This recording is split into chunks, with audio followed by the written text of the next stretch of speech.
Good afternoon and welcome to another Super Secret Project sketch. This is Eric Whalen from Super Secret Project X, and today we're going to get a chance to draw ourselves some Princess Turdina. I love Princess Turdina. Princess Turdina makes me laugh. Then again, anybody named Princess Turdina would make me laugh. But Marco in a dress leading a princess rebellion definitely makes me laugh. Okay. I had no idea you were starting, so so now everything is set up. Right on. Things are happening. Alright.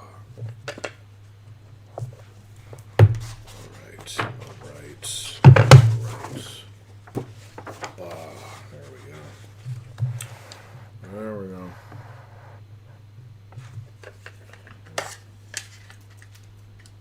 See how exciting I get today.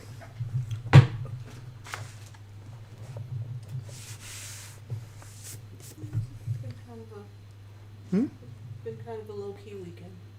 What? Been kind of a low-key weekend. Yes, it has. Thank God.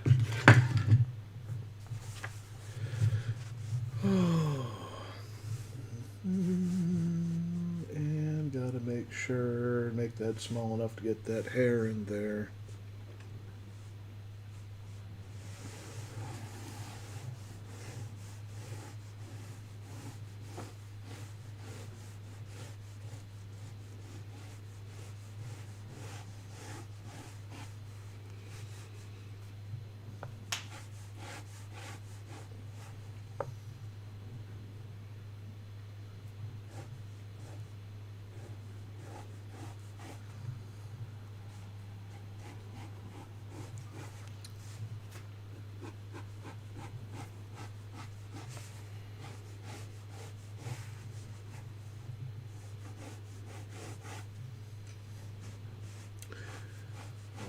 So, Marco's a great character. I like him quite a bit.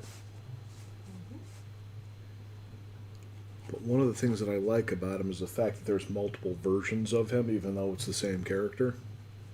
They kind of went out of their way to give him completely different sort of modes.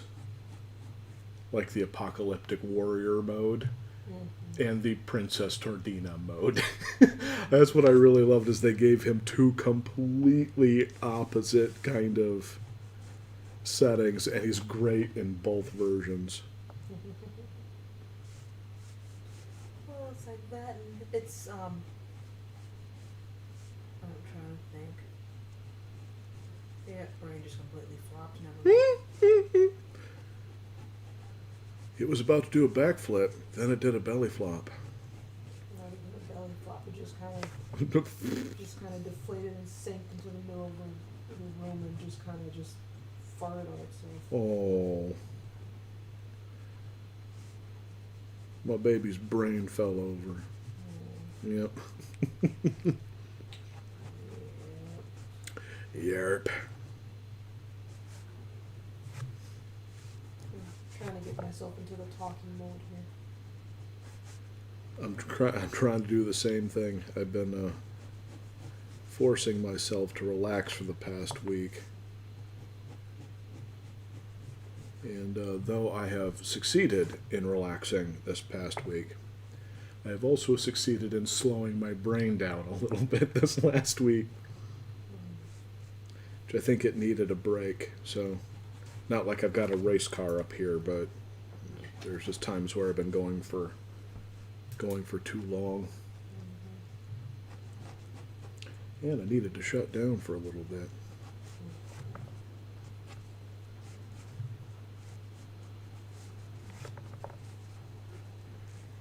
Yeah, I'm gonna have to rewatch a few of the episodes because I think the actual Princess Turdina story start.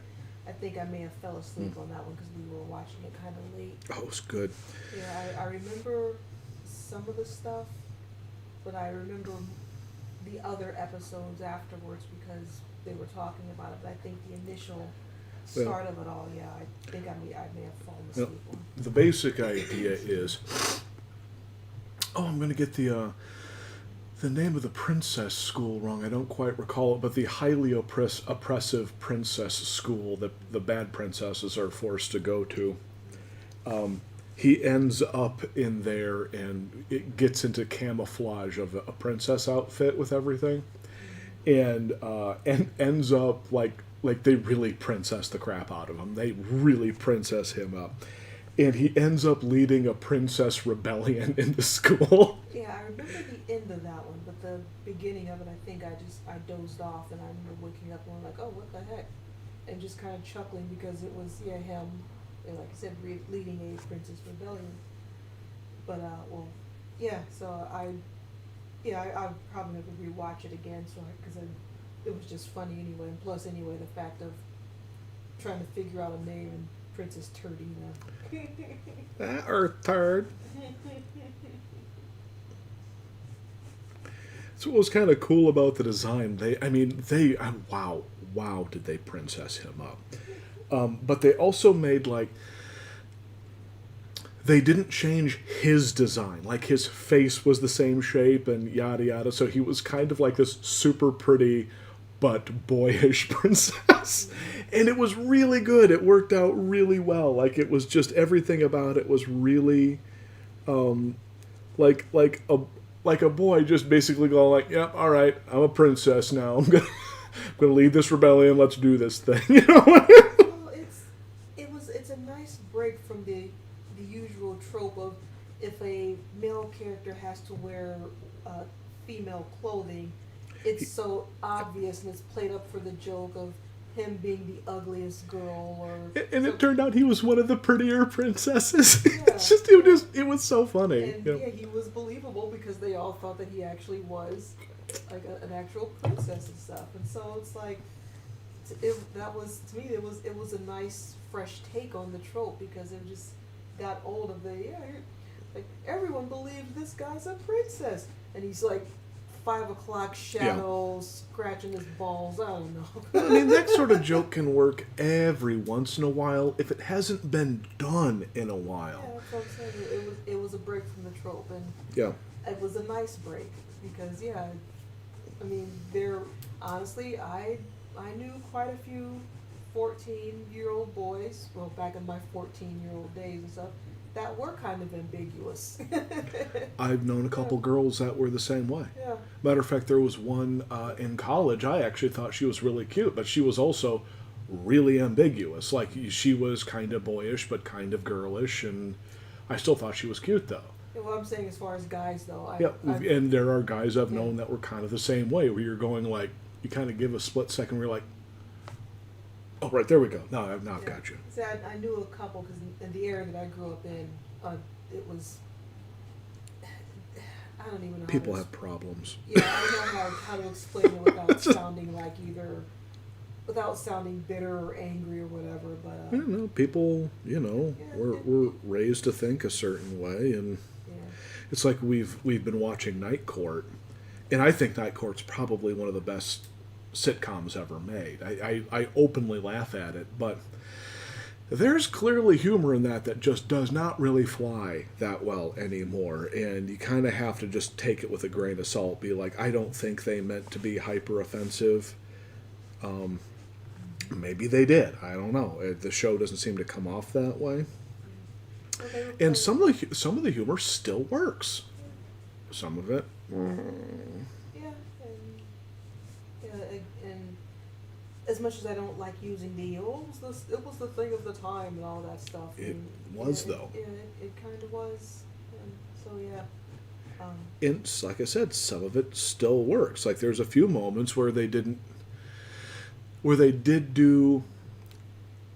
they were flat out mean to cross-dressing and gay stuff and blah blah blah. But there was a couple times, a couple of the jokes I really laughed hard at. Like there was a few moments where it was sort of out of left field and the joke took a left turn all of a sudden, and it was funny. So to me, it's kind of a toss up. sometimes it worked really well, and sometimes you're kind of going like, okay, thing of the times.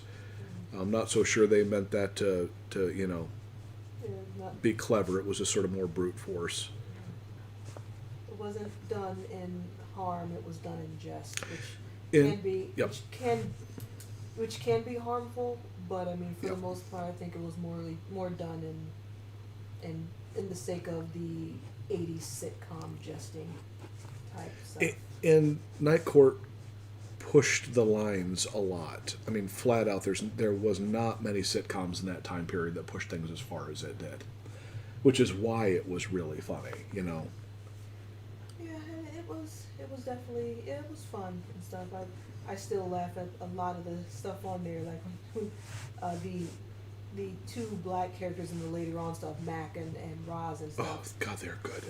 Yeah, but when they had their special after school special episodes of them, it was always about the, again, tropey black issues of diabetes and single moms and Yeah, drugs. but And but give them credit though. They, while doing that, still remained to be pretty good episodes. I mean, there was one, and it was the gay guy was the punchline, but it was so out of nowhere, and the actor did such a great job that it, frankly, I couldn't help but laugh. There was this, Dan Fielding is looking for Satan, which is this guy in red with horns and the hood and the whole nine yards. Halloween episode. Yeah, it was the Halloween One of the episode.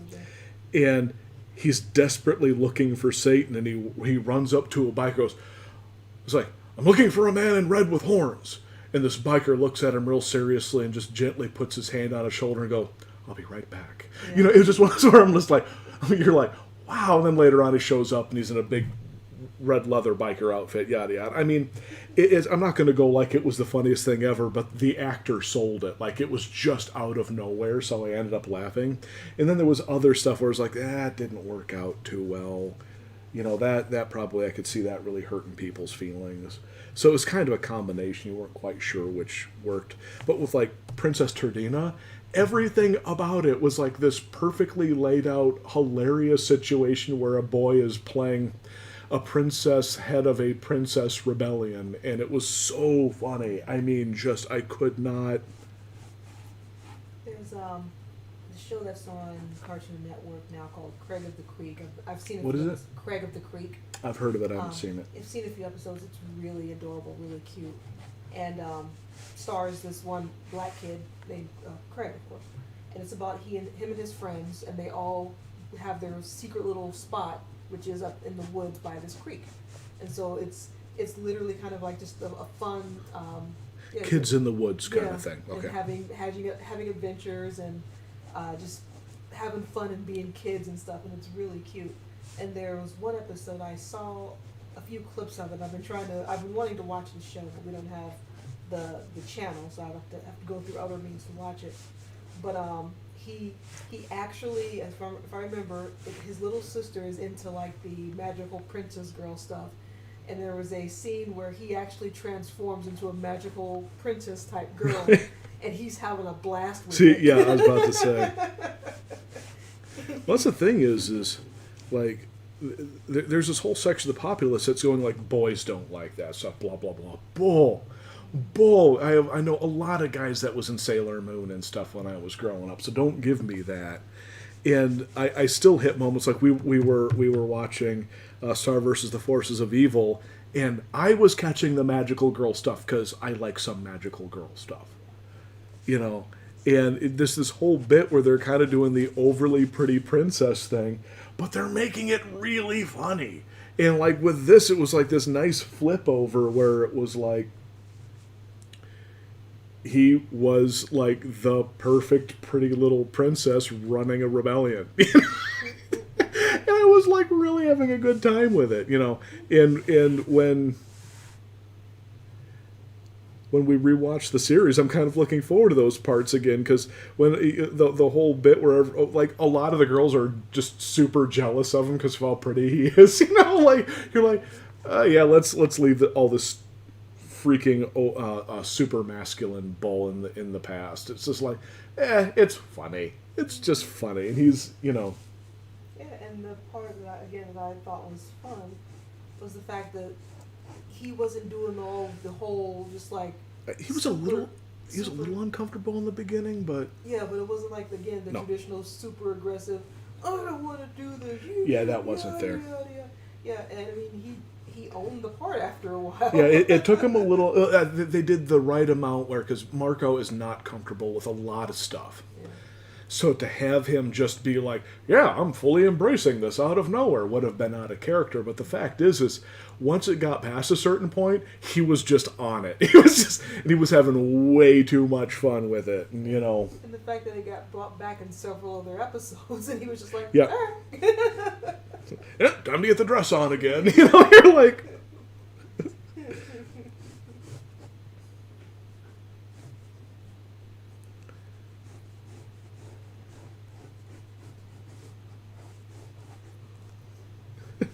just so good. Yeah, since I haven't, I'm blanking on the episode. There's not much I can add about it. Well, it's okay. I mean, it's I don't think we have anyone watching. It's been a slow weekend. Yeah, well, that and it's the Super Bowl, so chances are Is they're it? going to be watching. Yeah. All right. I hope people are having a good time. I don't get it, but I don't need to. I like calling it as it's been known for the past few years now, the superb owl. The superb owl. That's pretty good. I like that. Yeah. I like owls. Oh, I love owls. So yeah, now it's for the past few years there's been like when it comes on, aside from the Puppy Bowl, which I love the Puppy Bowl. Oh, the Puppy Bowl's great. Yeah, which actually is probably on right now. There's been like channels showing owls and owl habitats and stuff, so you can watch Superb Owl.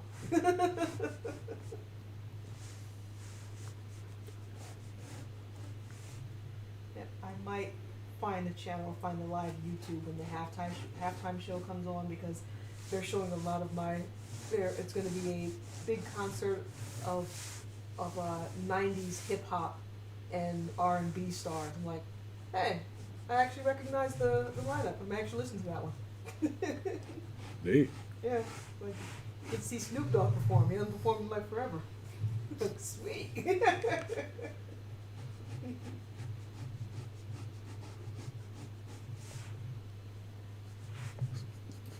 Excuse me.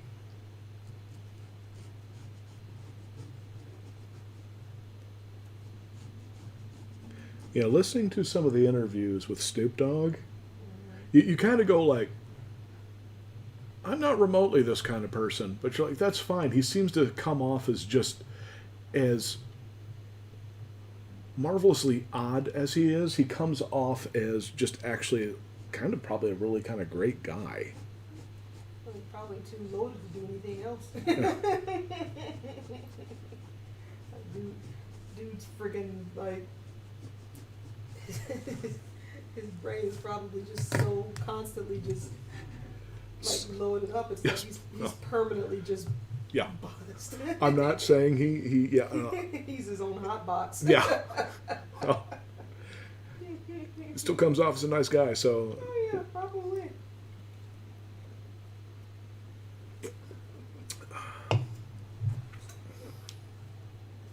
So, what did you do during the Super Bowl? Was he 15? I drew a 15-year-old boy in a dress, which is pretty much what I'm doing. As you do. As you do.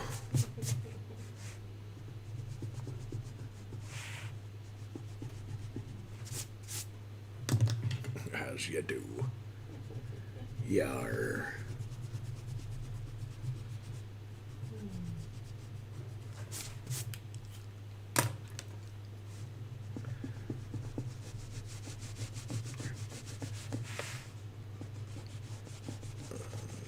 There we are.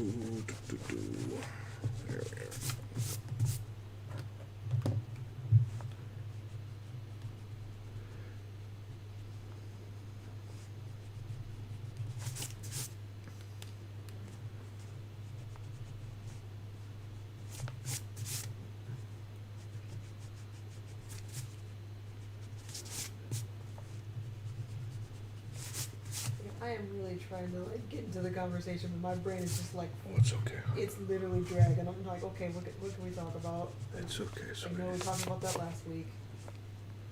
Well, it's one of the reasons why I went into like Night Court with like the cross dressing stuff, because it's interesting seeing how things have changed. And I realize there's people out there that are still making fun or uncomfortable with this sort of thing, but I just go like, it's funny.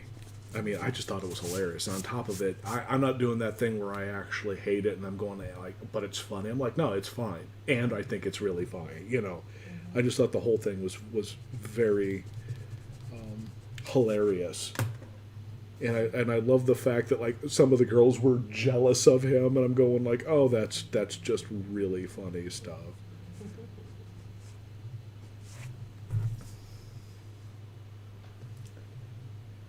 Okay, he's got those mega eyelashes.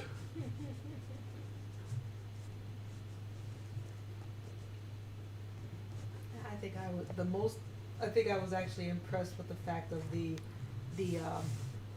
dimensional time skip, and actually showing the character in a futuristic, well, in the future, showing him growing up and all that, because most times when you're doing a show, they won't show stuff like Yeah. that, and of course it's up to fan works to show all that stuff. But the fact that they actually did that was not only hilarious, but I think the best way I heard it described was most like a good chunk of shows, of animated shows nowadays, are just are how they have it are the people on Tumblr now have the ability to do what they want. So they're having their own fan fictions now being put out. Well, and they're doing interesting things with it. Like, I'll be straightforward with you. I was impressed with Star versus the Forces of Evil. I just was.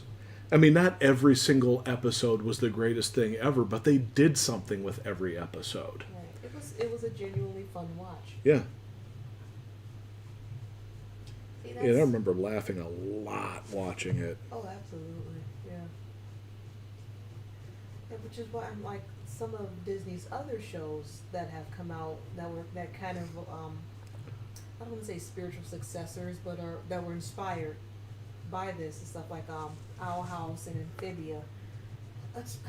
I've tried watching both of those, and I just could not get into them, and I don't know why. Because I mean, it feels like they feel like something that I should watch. Yeah. And yeah, I watched them just like, but there's has tons of followings, and people are absolutely just raving over, which is like good. That's good. It's Sure, for you yeah. guys, and I want you guys to have Yeah. that. Absolutely. Doesn't mean I'm going to get into it. Yeah, and so like maybe I'll give it another try at some point, but yeah, I just couldn't get into them. Well, it's, I know I bring it up, but it's like Neon Genesis Evangelion. I'm super not impressed with it, but I'm not judging those who are into it. Go and enjoy it. Yeah, that's. I mean, I'm Yeah. just not into it. Yep, that's all for y'all. Yes, you go do your thing. Yeah. And that doesn't mean that I have to join you.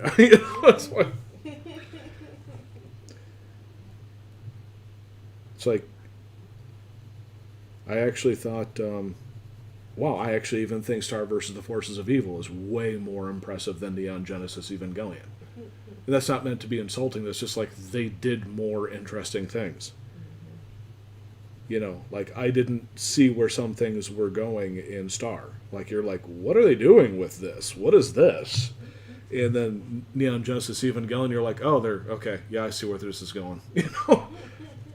The pattern was easy to follow. Yeah. Yeah, well, that, and I have never ever been into whiny, angsty voice, and Yeah. for some reason, a lot of people are. Well, there's sort of this. I don't know if this is quite right, but it just kind of seems right. There seems to be this genre of everything in the world is bad and mean to me, And Neon Genesis Evangelion is kind of like the king of that, where it's just like, uh, once you kind of figure that out, you're like, oh, that's what's happening. Okay. So it's emo anime? Yeah, it's like they're being mean to him. Okay, that's the plot. With Star, it's just like there was sort of all this craziness happening and going in different directions and blah, blah, blah, and yada, yada. And there were times where I'm like, oh, I'm not sure where that's going, but let me see that. That's interesting. I don't even know who the villain is. Yeah, it took, Like you hit these moments where you're like, wait a minute, exactly who's the villain? What's happening with the supposed bad guy, good guy dynamic? And then we'll just use Neon Genesis. You saw the bad guy, and within 1 second, you knew he was the bad guy. There was no ifs, ands, or buts. There was no, like, I'm surprised he wasn't twirling his mustache if he had one. With Star, we literally hit the last couple episodes and we're both going like, wait a minute. Who's the main antagonist here? And there was one, but it was just mostly like this awful situation that came around in different personality. It actually, I felt, was better written than Neon Genesis. I really did. I was going like, oh, this is different. This is interesting. I'm not sure where this is going. Blah, blah, blah. Neon Genesis, I was going like, okay, plot twist, they're going to be mean to Shinji. And then he's going to start crying and then he doesn't want to use the robot. You're like, yeah, I've seen this in the last couple episodes. Do something with your story. Again, like I said, I've never been into the whole angsty, whiny. Yeah, they're hard to watch. Hero trope, or the reluctant hero trope. I don't want to be amazing. Oh, come on. And the thing is, I've seen reluctant hero stuff where I enjoyed it, but the whininess, I've never been into whiny. Yep.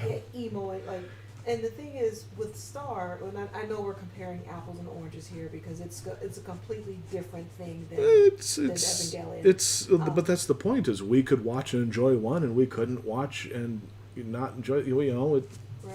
But I'm saying like it's and again I just got thrown off. I'm sorry. It's okay.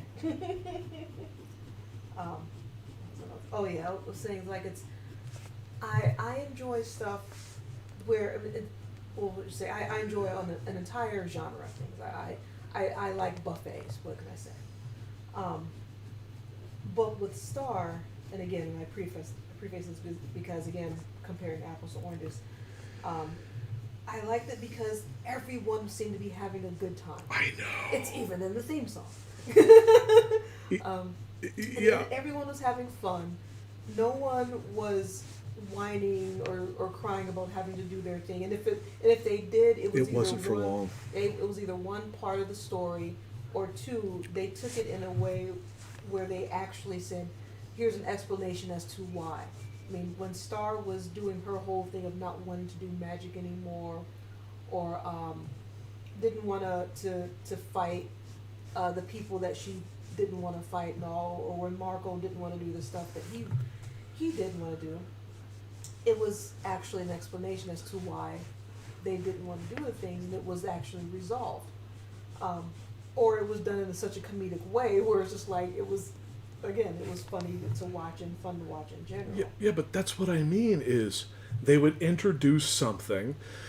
There would be an interesting progression of events, and then sometimes there was an interesting thing that happened as the result or the solution.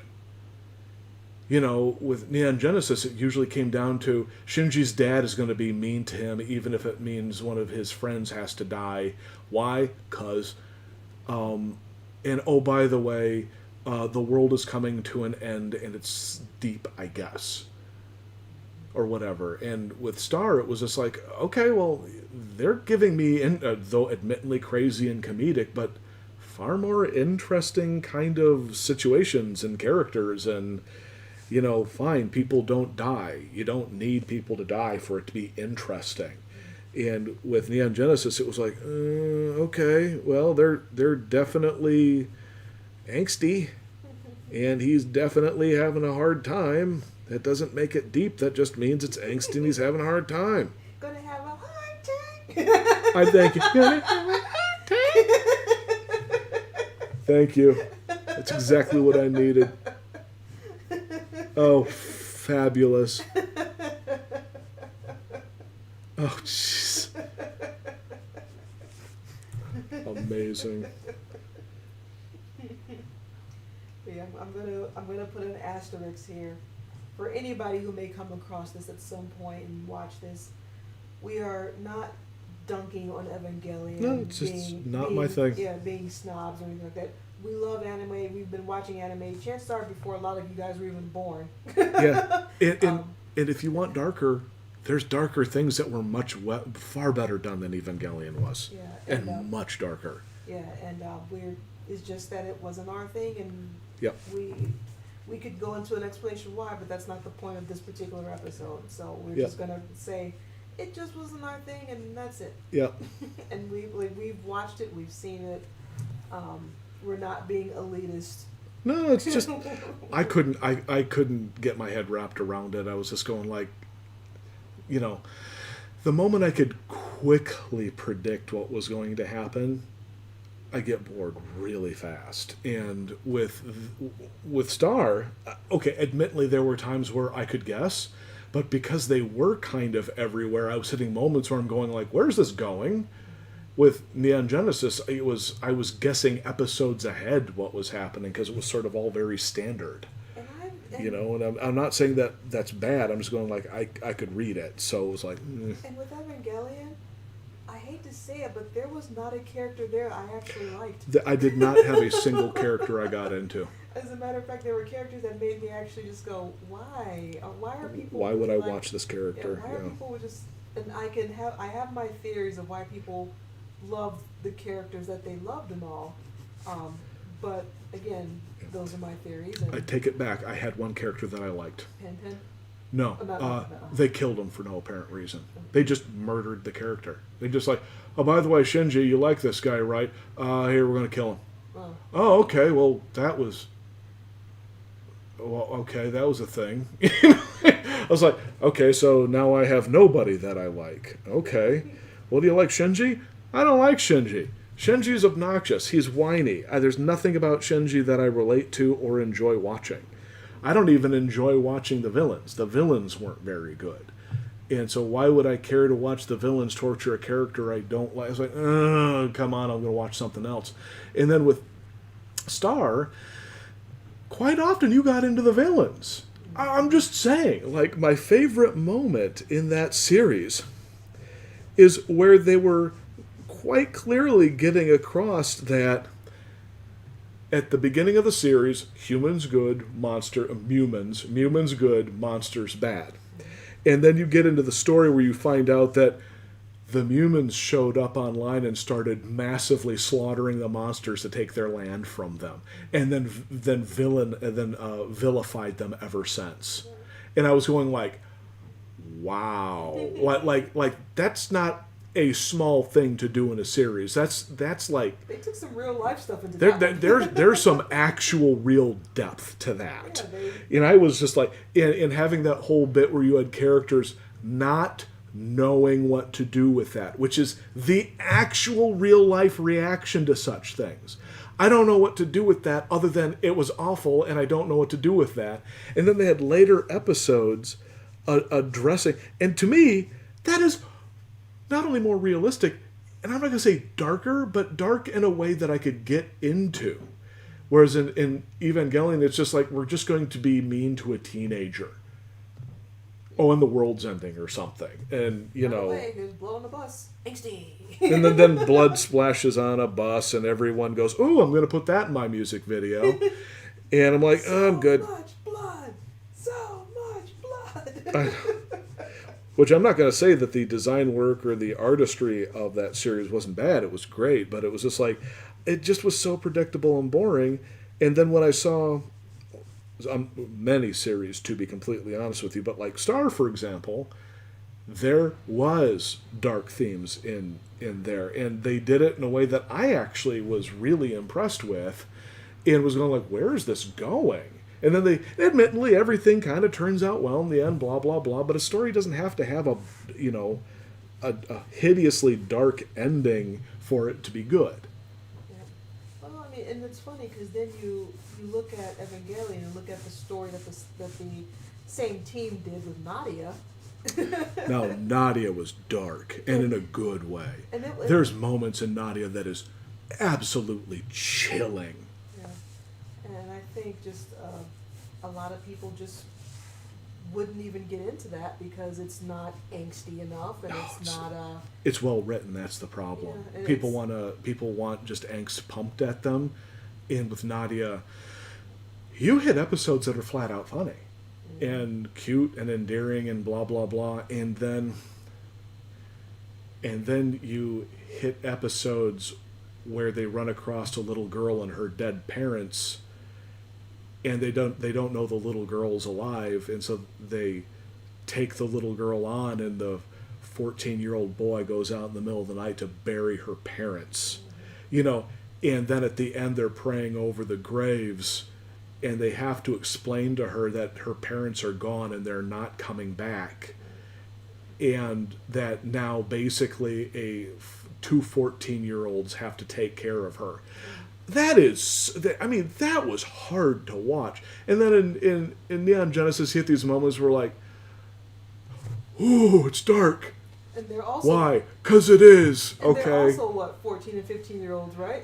Yeah, that's why you can very easily draw comparisons between Neon Genesis and Nadia, very easily.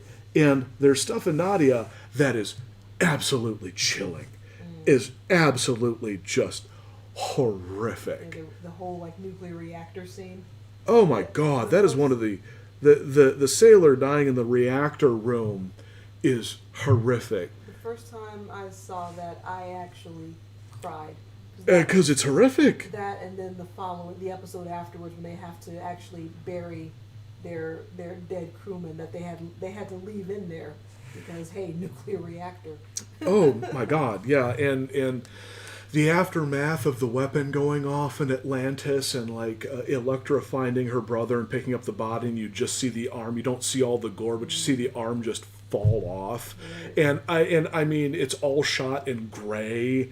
And I mean, Nadia is, when people go like, Neon Genesis, I'm going like, I'm sorry, I've seen Nadia.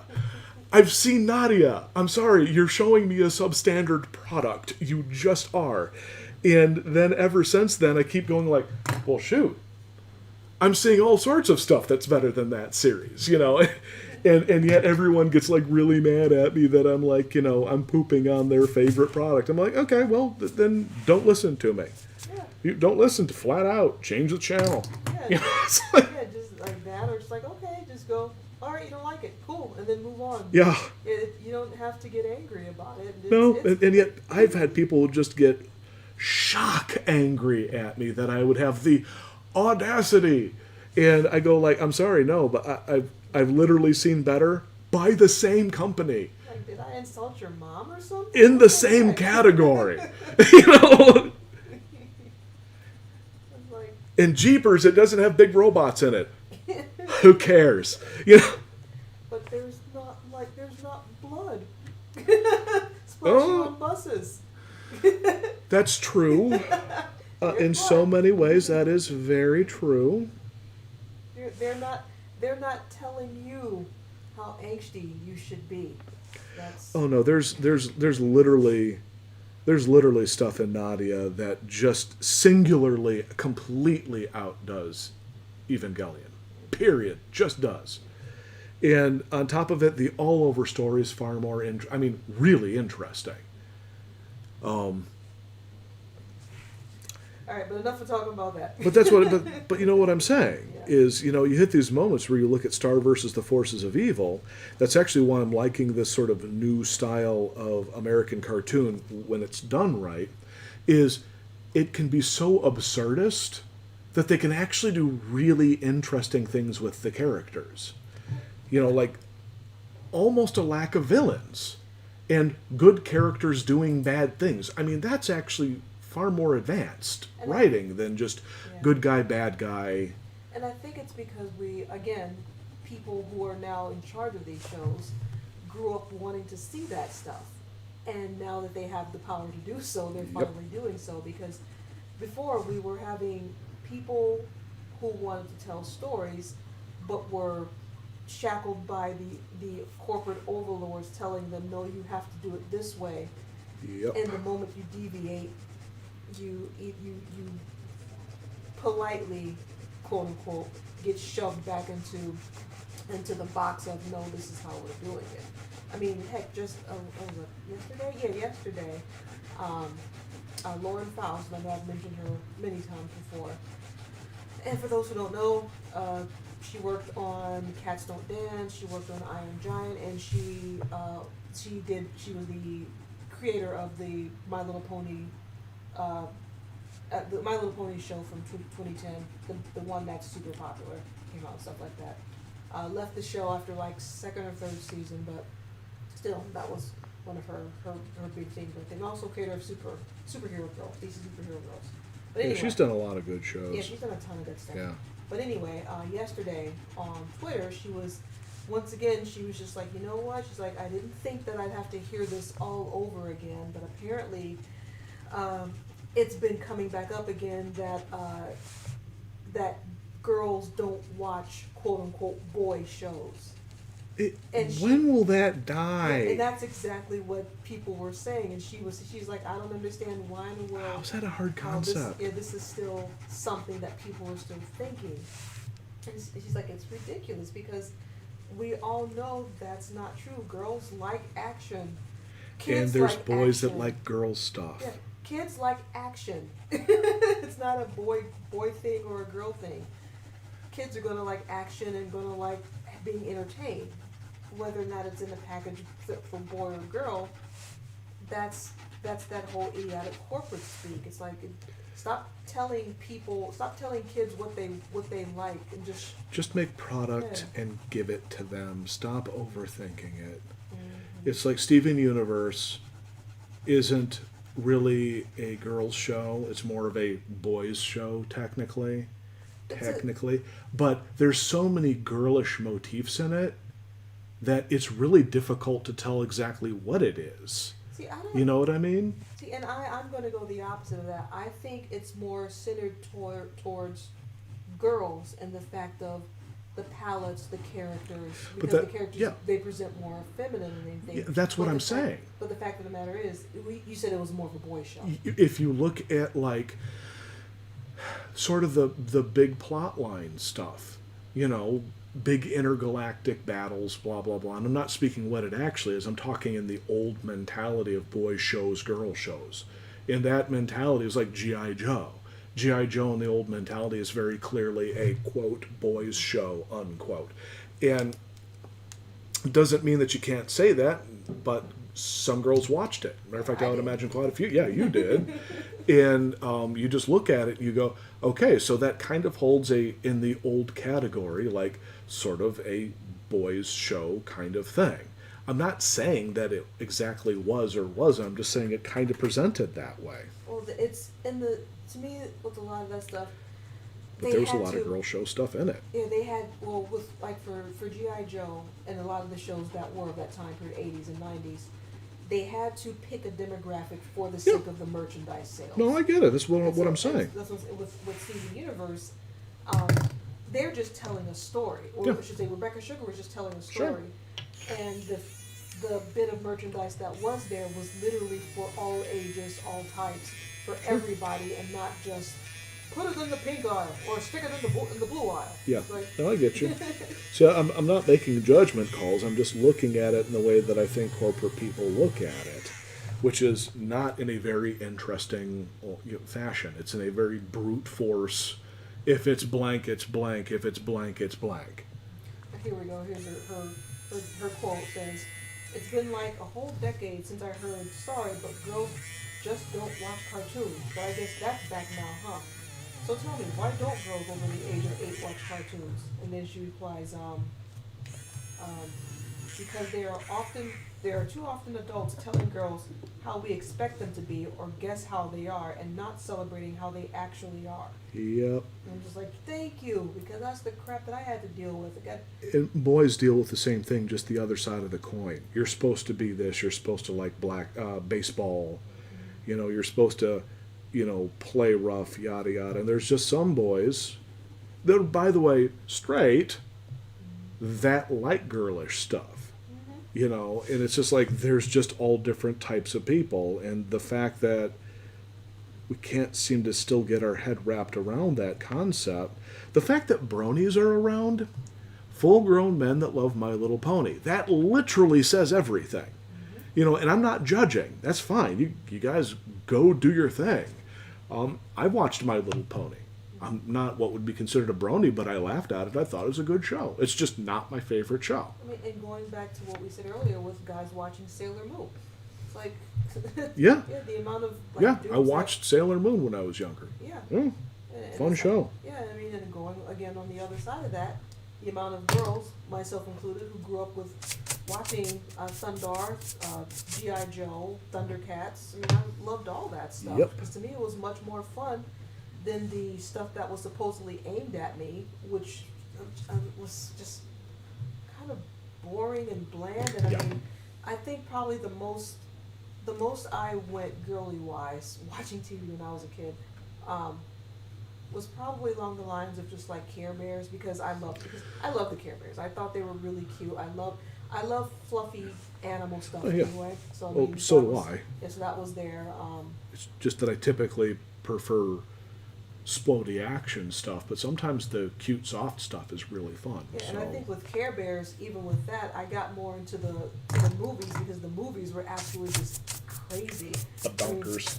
I mean, let's see, was it the second? Yeah, the second movie where the kid got possessed by Satan. I've never seen that one, but I want to see that one. It's just messed up. I kind of got into Rainbow Bright. I never saw the movie, The Star Stealer, which I kind of want. I'm going to probably watch it at some point. And I'm going to come out and say it. He-Man, the boys' version, She-Ra, the girls' version. Oh yeah. She-Ra's a better show. He-Man's got some good stuff in it, but She-Ra's the better show, and that was designed specifically for girls. Yeah, and it flat out is darker and more interesting. And better written. And better written. Yeah, I love She-Ra also. And when people go, oh, it's so girly, yada yada, it's like He-Man had pink and magenta plants everywhere. The main character wore pink and white. So to say that She-Ra was more girly than He-Man was, it was like She-Ra's color scheme was actually more mannish, and He-Man's color scheme was actually more girlish. So what are you gonna do? had pants. He-Man had tights. That's what I'm saying. And she wore, I believe it was like He-Man. blood red and white with blonde hair, and his was like Pink and white. and like man panties, if I remember correctly. He had like that superhero tighty look with the. Well, he had I think he had the fuzzy pants or the fuzzy. Well, I'm talking Prince Adam here. I'm not talking like Mr. Beef. I'm saying Prince Adam had the fuzzy. He had I think they were like magenta, kind of like fuzzy. So you got a full-grown man wearing furry magenta diapers. I'm gonna look him up now. I'm not judging. I'm really not. But if you put that and you go manly or girly, I'd go it was girly. Yep. He had a pink shirt. Or pink lavender. Yeah, had a pink kind of was that would be like a gherkin or something. Had a white shirt, had lavender fuzzy briefs. Yes, he does. Light purple or lilac tights. And matching boots. Yeah, with his boots matched his fuzzy briefs there. And you go to She-Ra. She-Ra's outfit was actually a much cooler outfit. Yeah, Princess Adora, and on top of it, hot blonde that kicks butt. I can say it. I was like, when I was a kid, I was like, I didn't get to see much of it, but I was like, wow, that's awesome. Yeah, I thought she was pretty cool, honestly. I at one point, I took a brown marker and tried to color a little bit in on my She-Ra doll, because I wanted a black version of her. Fair enough. And then it didn't look very well, so I kind of wiped it off real quick before it dried out. But, nice. But I love She-Ra. She-Ra was pretty cool. I wanted to be. I think I had a She-Ra costume. Had the plastic over thing with like the mask and all that. I think. Yeah. All right. That turned out really good. Yay. All right. Do you want a schedule of upcoming episodes and links to missed episodes sent to your email? then go to supersecretprojectx.com/ericart and sign up for my newsletter at the bottom of the page. I know, right? And are we back? We're back. We are back. All right. One of these days I'm going to get someone signed up. Not guilting anyone into it. I'm just saying I'm going to get someone eventually. Okay. For now we are good. Whoop. I have no clue who's going to end up on that alternate page. Actually, we do. I do. I can't remember, so don't tell me. Okay. I know that I figured out the schedule, but honestly, I'm not recalling who I put there. Next week, we have personal business to go take care of, so We will not be here. we will not be here next week. But the week after that, we will find out who gets onto the opposite side of that page. If you sign up to the newsletter, you will know. If you sign up for the newsletter, darn it. I don't care if it's Abe Lincoln's ghost. Someone, please. All right. Anywho, have yourself a